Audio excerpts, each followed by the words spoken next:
የትኛውም እድሜ ላይ ብትሆኑ በህይወት ወዴት አቅጣጫ መሄድ እንደምትችሉ ምን መስራት እንደምትፈልጉ ካላወቃችሁ ወይም ደግሞ ያላችሁን ነገር ማሳደግ እንዴት እንደምትችሉ ካልገባችሁ ይሄ ቪዲዮ ለእናንተ ነው። አሁን የምነግራችሁን ስትራቴጂ አፕላይ ማድረግ ከቻላችሁ እናንተንም ጓደኞቻችሁንም ቤተሰቦቻችሁንም ማስገረም የሚችል ኢንካም በአጭር ጊዜ ውስጥ ማግኘት ትችላላችሁ። አሁን ሼር የማደርጋችሁ ስትራቴጂ በራሴ ማርኬቲንግ ኤጀንሲ ከምኮራባቸው ድርጅቶች ጋር እንድሰራና ሚሊዮኖችን ሜክ እንዳደረግ የተጠቀምኩበት ነው። ሰው በደንብ አድርጋችሁ አዳምጡኝ፣ የማወራችሁ ነገር ይሰራል። ይሄ ቪዲዮ ረጅም ነው የሚሆነው። ኖትቡካችሁንና ስክሪፕታችሁን ያዙ።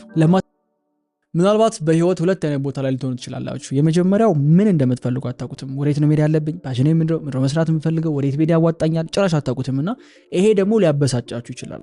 which is good by the way እንደዛ ነው መሆን ያለበት፣ ልትበሳጩ ይገባል። ሁለተኛው ደግሞ የሆነ ስኪል አላችሁ ወይ የሆነ ሙያ ያላችሁ የሆነ ነገር ትሰራላችሁ፣ ግን እንዴት ስኪል እንደምታደርጉት እንዴት ብዙ ሰው ጋር እንደሚደርስ እንዴት ብዙ ገንዘብ ሜክ እንደምታደርጉበት አታውቁም። ያ ደግሞ በቃ የመረጡት ነገር ስህተት ይሆን እንዴ፣ ሚስ እያደረኩ ያለሁት ሌላ ኦፖርቹኒቲ ኖር ይሆን እንዴ፣ የሆኑ ሰዎች ሄዳችሁ ጠይቋቸው የነሱ በጣም አሪፍ እንደሆነ ብዙ እየሰሩበት እንደሆነ ሲነግሯችሁ አይ ይሄ ነገር አያዋጣኝም ቆይ ሌላ ነገር ልሞክር። ኖ ዶንት፣ ትክክል ነው። አሁን ያላችሁበትን ስሜት አትጥሉት። ይሄ ነው የመጀመሪያው ስቴፕ። ብዙ ሰው ይሄንን ፊሊንግ አያገኘውም። እመኑኝ፣ ይሄስ ፊሊንግ ሲኖር ነው ቀጣይ የሆነ ስቴፕ መራመድ የሚቻለው። እሱ ደግሞ ምን እንደሆነ እናያለን። በዚህ ቪዲዮ አላማዬ መስራት መሆን የምትፈልጉትን ነገር ፊገር አውት አድርጋችሁ ከአብዛኛው ሰው በዙሪያችሁ ካለው የተሻለ ህይወት እንዴት መኖር ትችላላችሁ። ሁለተኛው ደግሞ በጣም ብዙ ገንዘብ ሜክ አድርጋችሁ ቤተሰብና ጓደኞቻችሁ እንዴት ማስደንገጥ እንደምትችሉ ነው የምነግራችሁ። ቢዝነስ ላይ ላለፉት 3 ዓመታት ቆይቻለሁ። በእኛ ፋሚሊ አንድም ቢዝነስ ኦነር የለም።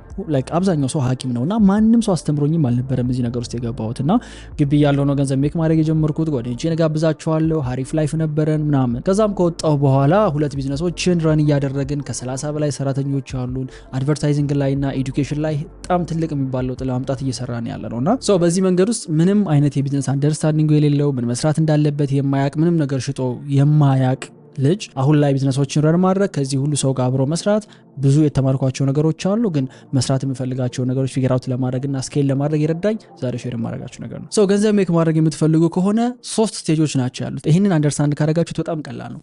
የመጀመሪያው ስቴጅ የሚሆነው ምንም የሚሰራው ነገር የሌለው ምንም አንደርስታንዲንግ የሌለው ሰው ፍሪ ታይም አለው። በቃ አንድ ሰው ቢዚ ነኝ ብሎ ብሮክ ሊሆን አይችልም አይደል?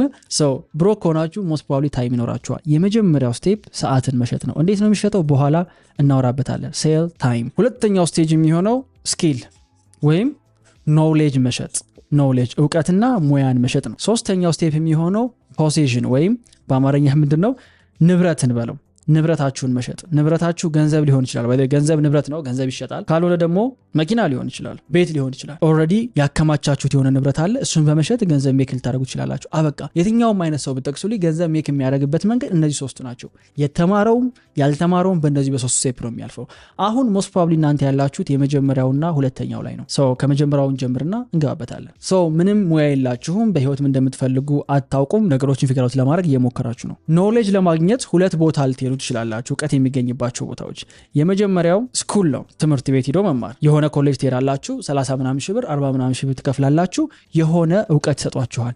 ያንን እውቀት ወደ ስራ መተግበር የእናንተ ኃላፊነት ነው የሚሆነው። ሁለተኛው ደግሞ በገንዘባችሁ ሄዳችሁ የሆነ ቦታ ትቀጠራላችሁ። ምናችሁን ለመሸጥ? ታይማችሁን ለመሸጥ። ያ የምትቀጠሩበት ቦታ በምትሰጡት ታይም ትሬድ የምታደርጉት ወይም መልሳችሁ የምታገኙት ነገር ገንዘብም ሊሆን ይችላል፣ ካልሆነ ደግሞ ኖሌጅ ሊሆን ይችላል። ከሁለቱ የቱን ንምረጥ ካላችሁኝ ሁለተኛውን ምረጡ። ምክንያቱም የምትማሩት እየተከፈላችሁ ነው። ከዛ ደግሞ አክቹዋሊ አፕሊኬብል የሆነ እውቀት ነው የምትወስዱት እንጂ እዛ ጋር በሐሳብ የያዘውንና እሱ ፎር ያመጣበትን ነገር አይደለም የሚያስተምራችሁ። ኦልዌይስ ይሄን ምረጡ። ይሄን ስላችሁ ትምህርታችሁን አቁሙ ምናምን እያልኩኝ አይደለም። ውሳኔው ለእናንተ ነው የምትው። I'm just showing you guys ወዴት መሄድ እንዳለባችሁ። ሰዓታችሁን በመሸጥ ከተስማማን የት ነው የሚሸጠው ምንድነው ማድረገው ወደሚለው ዲቴል ንግባ። መጀመሪያ ለማን ነው ታይሜንስ የሚሸጠው? የት ቦታ ሄጄ ነው የምቀጠረው?